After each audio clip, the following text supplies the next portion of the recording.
I can still remember the day of our fairy tale wedding like it was yesterday. The sun was shining brightly, casting a warm glow over the entire venue. White roses adorned every corner, filling the air with their sweet fragrance. It was a picture-perfect day, and I couldn't have been happier. As I stood there in my elegant white gown, nerves and excitement intertwined, my best friend Sarah leaned in and whispered, "Katie, you look absolutely stunning." I can't believe the day is finally here. I smiled, feeling a mix of emotions. Thank you, Sarah. I'm excited, but also a little nervous. What if something goes wrong? Sarah chuckled softly. Don't worry, everything will be perfect. You and John are meant for each other, and this day is just the beginning of your beautiful journey together. She was right. John and I had known each other for years, and we had overcome various obstacles to reach this moment. We had dreamt of this day, and now it was finally here. As the music began to play, I felt a wave of emotion washing over me.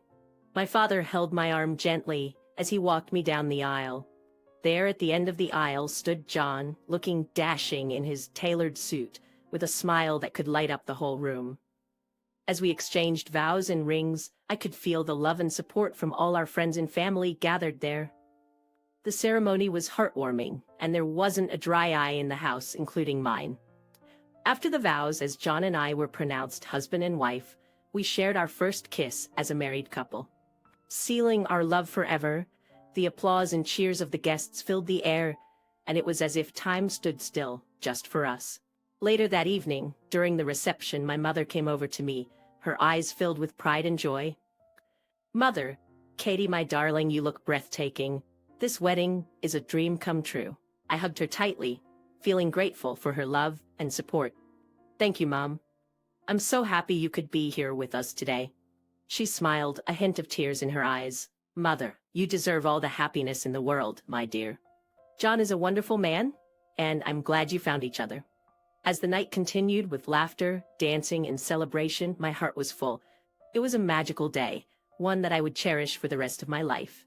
Little did I know that the challenges awaiting me in the future would put my strength and determination to the test. But on that day, under the clear blue skies, surrounded by love and happiness, I felt invincible. I knew that together with John, we could conquer anything life threw our way. Little did I know that our bonds would be tested and our love would be put to the ultimate trial. But that's a story for another day. Ultimate trial. But that's a story for another day. For now, always hold on to the memories of our fairy tale wedding, the day when I married the love of my life, and the beginning of our journey to live happily ever after. In the days following our dream wedding, life seemed to be filled with joy and love on the surface, but behind closed doors, a shadow of discomfort loomed. My in-laws, particularly my mother-in-law, began visiting our home more frequently. At first, I welcomed their company, thinking it was a sign of acceptance and inclusion into their family. One afternoon, as I was setting the table for a family gathering, my mother-in-law, Mrs. Anderson, entered the kitchen. Her smile disappeared, replaced with a scrutinizing frown. Katie, dear, you know these plates should be arranged differently. Let me show you. Her words stung, and I tried to mask my hurt feelings. Oh, I'm sorry, Mrs. Anderson. I'll do it your way next time. She huffed disapprovingly and went on to criticize other aspects of my home.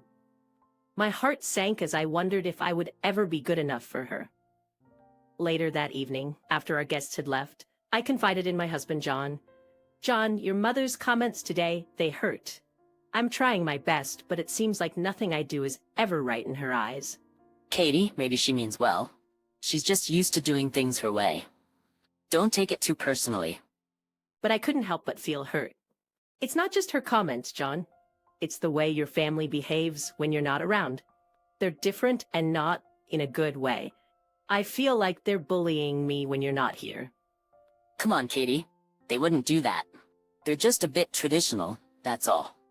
As the weeks passed, my discomfort only intensified. I juggled my demanding job, household chores, and the emotional weight of my in-laws' disapproval. It became apparent that my financial contribution to our family was substantial. To ensure my savings remained secure, I opened a safe deposit box and discreetly stashed away a portion of my paycheck each month. One day, while going through our finances, I discovered that I had accumulated about $300,000 in the safe deposit box. It was a security blanket, a way to protect our future. But soon I noticed that the money was gradually disappearing. Doubt crept into my mind, and I hesitated to confront John about it. Eventually, I mustered the courage and sat him down, showing him our dwindling savings. John, have you noticed this? Our savings are decreasing, but I haven't touched the money in the safe. I'm saving it for us. Money in the safe. I'm saving it for us. He glanced at the statements and raised an eyebrow. I don't know, Katie. Maybe you're just mistaken. Did you forget about any expenses? Tears welled up in my eyes as I tried to explain. No, John, I'm sure. I haven't spent a penny of that money. I've been saving it for our future, for emergencies. His expression hardened and I felt a pang of betrayal. Well, I don't know what to say. Maybe you just didn't notice how you spent it yourself. I couldn't believe he was doubting me, doubting my honesty and commitment. It hurt even more because I expected him to stand by my side, to be my rock in times of trouble. Undeterred, I decided to find out the truth. I set up a hidden camera in the room with the safe and waited, hoping to catch any suspicious activity. Days passed and my anxiety grew until one day, as I reviewed the footage, my heart sank. There she was, Mrs. Anderson, my own mother-in-law, opening the safe and taking out $1,000 bills. The shock was overwhelming, but that wasn't the worst part. John was there too, assisting her with the theft. Tears streamed down my face as I realized the depth of their betrayal. They had stolen from me, from us, and deceived me without remorse. I couldn't bear to face them, not yet, but I knew I had to confront them eventually. I couldn't let this deceit continue, and I certainly couldn't ignore the fact that my own husband had been involved. Silently, my tears flowed as I tried to gather the strength to take action and put an end to the charade. Little did they know that my silence was only the calm before the storm. I had decided that I had enough, and it was time to reveal the truth and seek justice for their betrayal. The discovery of my disappearing savings weighed heavily on my heart, and I knew I couldn't let this deceit continue. But confronting my husband, John, and my mother-in-law, Mrs. Anderson, was a daunting task. I needed more evidence before exposing their betrayal. One evening, as we sat down for dinner, I mustered the courage to broach the topic. John, I've been looking into our finances more closely, and I'm really concerned about the money in the safe. I know I didn't spend it, and I've been keeping track of our expenses diligently. John glanced up from his plate, his face tense. Katie, you're overreacting. There's probably a simple explanation. Maybe there's an error in the records or something. I shook my head, trying to keep my emotions in check. I wish that were true, but I've been keeping a close eye on our finances. There's no error, John. The money is disappearing, and I need to know why. He sighed, avoiding eye contact.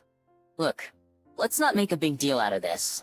I'll take a look at it later and figure it out. But I couldn't let it go that easily. The feeling of betrayal gnawed at my heart, and I was determined to find the truth.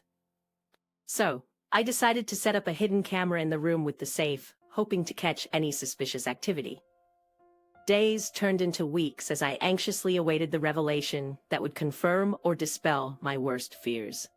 Each time I checked the footage, my heart pounded in my chest, and I felt like a detective searching for clues to unravel the mystery. One day, when I sat down to review the camera footage, my heart skipped a beat. There on the screen was Mrs. Anderson, my own mother-in-law, casually opening the safe and taking out bundles of $1,000 bills. My hands trembled as I rewound the video, and there was no denying what I had seen. It was undeniable proof of her betrayal. Tears streamed down my face as the weight of the truth hit me like a ton of bricks. My husband, the man I loved and trusted, was complicit in this deceit. I felt a deep sense of betrayal that I had never experienced before. I knew I had to confront them, but the fear of what would happen next held me back. Still, I couldn't let them continue to rob me of my hard-earned money and my peace of mind. One evening, when John was away at work and Mrs. Anderson came for a visit, I mustered the strength to confront her. My voice trembled as I confronted her. "Mrs. Anderson, I need to talk to you about something very serious." She looked surprised, but maintained a cool facade. What is it, Katie? Is everything all right? I took a deep breath, trying to steady myself. No, everything is not all right. I know what you've been doing. Taking money from the safe. I have evidence. Her eyes widened for a moment before she composed herself. Katie, I don't know what you're talking about. You must be mistaken. But I wasn't going to let her gaslight me. I had seen the truth with my own eyes. I'm not mistaken, Mrs. Anderson. I have video footage of you taking the money. Why would you do this to me? Her expression hardened and she shot back. You have no right to accuse me of anything. You're the one trying to ruin this family. Anger flared inside me and I refused to back down. You and John betrayed me, stole from me. How could you both do this? I trusted you. Before she could respond, I made a decision. I couldn't let them get away with this any longer. I had to take action and put an end to their deceit. I excused myself, pretending to go to the restroom. Before she could respond, I made a decision. I couldn't let them get away with this any longer. I had to take action and put an end to their deceit. I excused myself to go to the restroom and instead dialed the police. It was time to expose the truth and seek justice for their actions. Little did I know that this decision would change the course of our lives forever. As I waited for the police to arrive, my heart raced with a mix of fear and determination. I knew that exposing my mother-in-law and my husband's involvement in stealing from me would forever change our family dynamics. But I couldn't let this deception continue any longer. The minutes felt like hours, and every passing second intensified my anxiety. Finally, the sound of a siren outside brought both relief and a sense of dread. The moment of truth had arrived. The police officers entered our home, and I led them to the room with the safe. Mrs. Anderson's eyes widened when she saw them, and I could see a hint of panic in her face. What's going on, Katie? He asked, his voice filled with concern. Ignoring his question for the moment, I turned to the officers. Officers, I have evidence of theft, and I want to press charges against my mother-in-law and my husband. They've been taking money from our safe without my knowledge. The officers looked at each other, seemingly taken aback by the revelation. One of them spoke up. Do you have any proof to support your claim? With a determined nod, I showed them the video footage I had captured. They watched in silence as the truth was unmasked before their eyes. Mrs. Anderson's face turned pale, and John looked as if he had been caught red-handed. Sir, is this true? Did you take money from the safe? Yes, but it's not what you think. We needed the money for something important. My heart sank as I heard his words. How could he betray me like this? The hurt and disappointment were overwhelming. I felt betrayed not only by my mother-in-law, but also by the man I had chosen to spend my life with. Sir, taking someone's money without their knowledge or consent is a crime. We'll have to take you and Mrs. Anderson down to the station for further questioning. But it's not what you think. We had a good reason for taking the money. Mrs. Anderson tried to defend herself, but her words were drowned out by the gravity of the situation. The officers escorted them both outside to the police car, leaving me standing there feeling a mix of emotions: anger, sadness, and a sense of justice. A part of me still couldn't believe that my mother-in-law, someone who should have been family, could betray me in such a way. And John, the man I had loved and trusted, had been complicit in this deception. It was a painful realization, but I knew that I had to stand up for myself and seek justice for the betrayal I had endured. As the police car drove away, I felt a weight lifted off my shoulders. The truth was out in the open, and I had taken the first step towards reclaiming my life and my dignity. But the journey was far from over. Legal proceedings would follow, and I had to prepare myself for the challenges ahead. As difficult as it was, I knew I had made the right decision in unmasking the culprits and seeking justice for their actions. In the midst of this turmoil, I realized that I couldn't continue to be married to a man who could betray my trust so deeply. The road ahead would be tough, but I was determined to find the strength to move forward, to rebuild my life, and to find happiness once again. Little did I know that this trial would not only test my resilience, but also unveil the true colors of those I once considered family. The road to healing and justice was just beginning, and I was ready to face whatever lay ahead. As the legal proceedings began, I knew I had to face my mother-in-law, Mrs. Anderson, and my husband John head-on. The betrayal still stung, but I was determined to seek justice and put an end to their deceit. The courtroom was tense as we all sat before the judge. I, on the other hand, was filled with a mix of emotions, anger, hurt, and a steely resolve. Miss Katie, you may proceed with your statement. Taking a deep breath, I stood up, facing my husband's relatives, who were also present. Your Honor, I stand here today to share the truth and seek justice. My mother-in-law and my husband have been stealing money from me without my knowledge or consent. I have evidence to support my claim.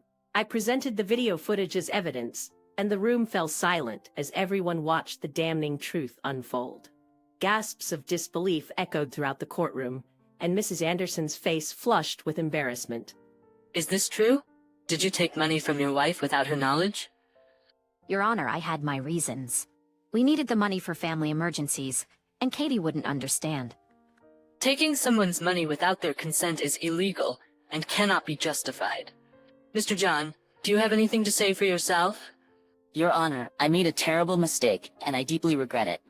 I was misguided by my mother, and I take full responsibility for my actions.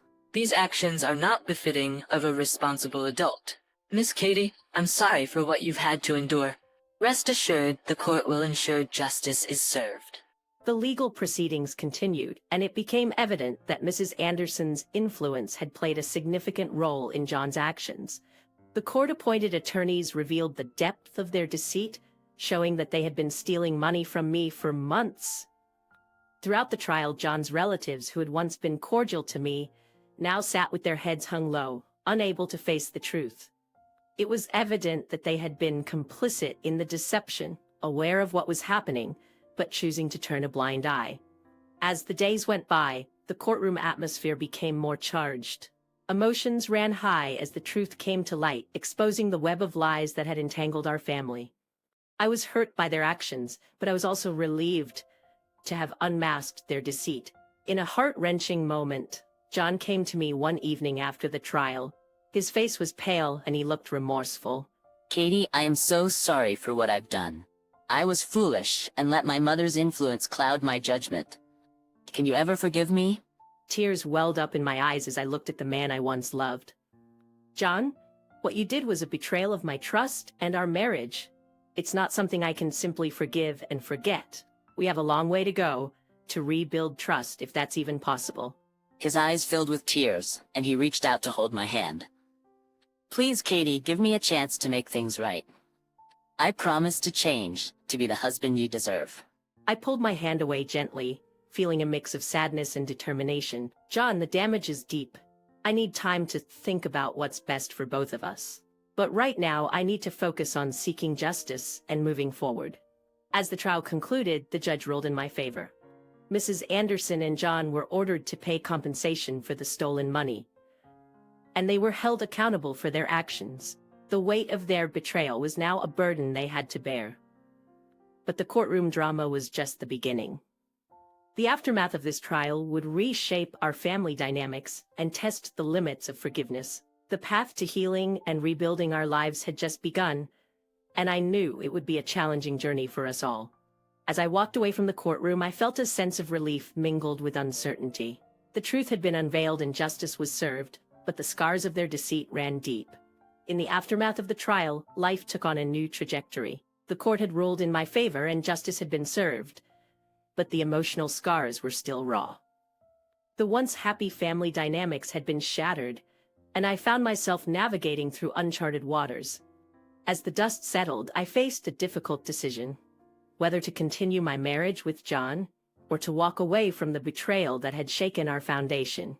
It wasn't an easy choice, but I needed time to heal and process everything that had happened. One evening after the trial had concluded, John came to me, his eyes filled with remorse. Katie, I know I hurt you deeply, and I can't change the past, but I want to try to make amends. Can we work things out, please? I took a deep breath, my heart torn between love and pain. John, what you did was a breach of trust. I need time to think and heal. I can't promise anything right now. He nodded, understanding the gravity of his actions. I'll give you all the time you need, Katie. Just know that I love you, and I'll do whatever it takes to make things right. As the days turned into weeks, I focused on rebuilding my life independently. I sought solace in my work, my friends, and the support of my family. They became my pillars of strength during this tumultuous time. Meanwhile, the court proceedings continued to unfold.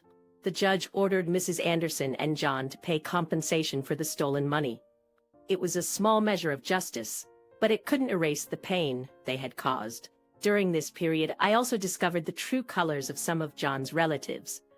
While some distanced themselves from the deceit, others attempted to justify their actions, placing the blame on me for exposing the truth. One evening, John's sister Sarah approached me with a mix of concern and resentment. "Katie, you've torn this family apart. Couldn't you have just kept quiet and let things be?" Her words stung, but I refused to let her manipulation affect me. "Sarah, I didn't tear this family apart. Their actions did.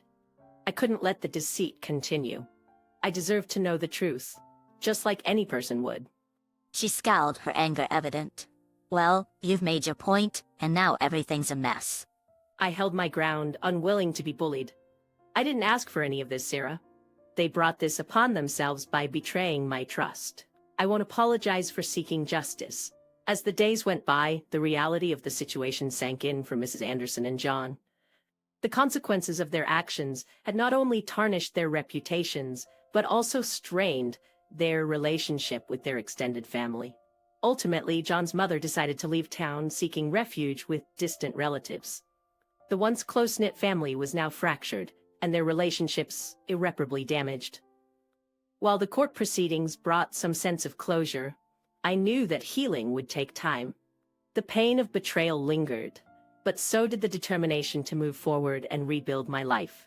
As weeks turned into months, I focused on self-improvement and finding peace within myself. Therapy and support from loved ones became integral to my healing process. In the midst of this challenging period, I found comfort in the realization that I had been strong enough to unmask the deceit and seek justice. It was a bittersweet victory, but one that empowered me to move forward with my head held high. As the chapter of justice closed, a new chapter of healing and self-discovery began. I knew that the journey wouldn't be easy, but I was determined to find happiness and peace, free from the burden of betrayal. Little by little, I started rebuilding my life on my terms, rediscovering my worth, and learning to trust again, not just in others, but also in myself. The scars of betrayal would always remain, but they would serve as a reminder of my resilience and strength in the face of adversity. This was the turning point in my life where justice was served, but more importantly, where I found the strength to reclaim my happiness and live life authentically without being held captive by the deceit of others.